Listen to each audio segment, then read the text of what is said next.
రాధాకృష్ణ గారు అన్ని రూట్లలో రాసి పడేసేస్తారు. అందులో ఏదో సక్సెస్ అవగానే ఇదిగో నేను ఇది సక్సెస్ అయిందని రాస్తుంటారు. దాన్నే పాపం మూర్ఖంగా నమ్మేవాళ్ళు ఉంటారు. అయితే అసలు పాయింట్ ఏంటంటే ఒక్కసారి గుర్తుకు తెచ్చుకోండి, కొత్తప్పల కంటే ఆయన స్వయంగా రాసేటువంటి ఎడిటోరియల్. అందులో రాసింది ఏంటి, చంద్రబాబు పవన్ కళ్యాణ్ ఢిల్లీ అపాయింట్మెంట్ అడుగుతున్నారు.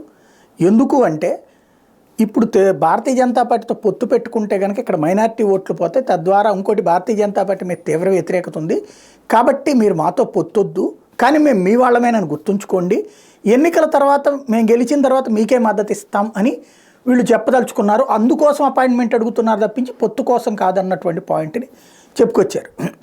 కొత్త పలుకులని రాసింది 3 వారాలు 4 వారాలు అయినట్టు. ఇప్పుడు చంద్రబాబు గారు అమిత్ షాని కలిసినప్పుడు అదే చెప్పబోతున్నారా అనేది రాధాకృష్ణ గారు చెప్పాలి. ఇప్పుడు తాజాగా ఏం రాసుకొచ్చారు, అమిత్ షా పిలిపించారట మాట్లాడడానికి, అందుకు చంద్రబాబు వెళ్తున్నారట. కళ్ళ ఎదుట ప్రజలందరికీ కనబడుతున్నది చంద్రబాబు ఎంత తపన పడ్డారు బీజేపీ కోసం అన్నటువంటి తెలిసిన తప్పుడు వార్తలు రాయడం లేదా తప్పుడు అన్వయింపులు చేయడం అన్నటువంటిది ఆయనకే చెల్లింది.